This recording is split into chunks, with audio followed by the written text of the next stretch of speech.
Many will argue that the conversation on HIV/AIDS has been exhausted. From all areas, everything there is to know about it, people have talked about already. But have you stopped to consider how child sexual abuse is impacting on HIV/AIDS in the Caribbean? The World Bank's Caribbean Youth Development Report 2003 shows that the Caribbean has the earliest age of sexual debut in the world, with many young people being initiated into sexual behavior as a consequence of child abuse as early as 10 years, in some instances even earlier. In related studies, early sexual initiation has also been positively correlated with child sexual abuse. The commercialization of sex among minors as a commodity for material exchange, and child prostitution. It's suggested that the social and psychological effects of child sexual abuse are contributing to the Caribbean's high teenage pregnancy rate and are also changing behaviors that contribute to the spread of HIV and other sexually transmitted infections. The story seems to be pretty much the same across the region. So what's being done? And are these efforts worthwhile?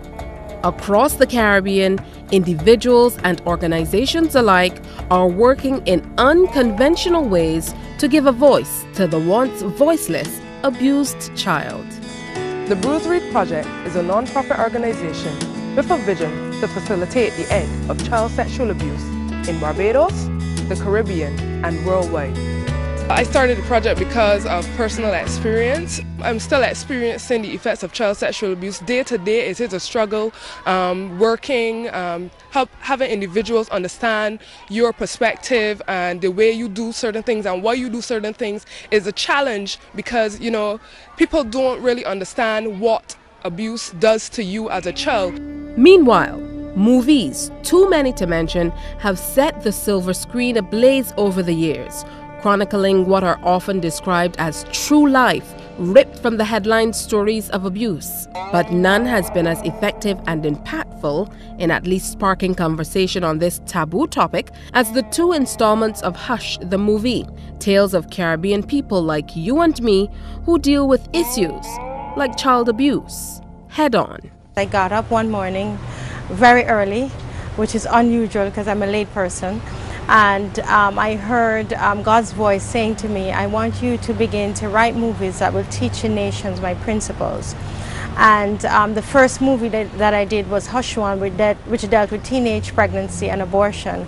The second movie dealt primarily with sexual abuse of children. And funny enough, that a lot of that what you saw in the second movie came out of the first movie. When we did the first movie, we had a discussion session at the end of the film at the Olympus. And it was amazing to see that there were quite a few girls, not a lot, but probably 3 or 4 girls dressed in uniform who were pregnant and going to school. Nobody knew, teacher didn't know, principal didn't know, parents didn't know. In some cases, we were taking the children home, you know, to be a buffer so they could tell their parents that they were pregnant. In addition to the pregnancy, we found that there were quite a number of children who were sexually abused, and through that film they started to tell us. Some of them were cutting themselves. Some of the same girls who were pregnant for men who were older than they were, who abused them. And so it was very difficult for them to be able to share with their parents that this thing happened to them, because they didn't want, a lot of them said they were scared that they would get the person in trouble or that their parents would get in trouble because they thought the parents would kill these people.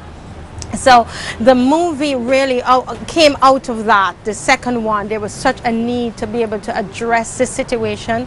It came very powerful, very strong, and that was the purpose of it. Because we wanted to say, wake up Caribbean, not just Barbados, wake up Caribbean. There's something happening here. 1 in 3 of our young women is, you know, being molested. We need to do something. Victims of child abuse make up a great number of the most vulnerable communities in the region. If we are to effectively battle the spread of HIV/AIDS in the Caribbean, then this is an area that must take its rightful place at the forefront of the fight. For the Caribbean Broadcast Media Partnership on HIV/AIDS, I'm Teshia Hinds.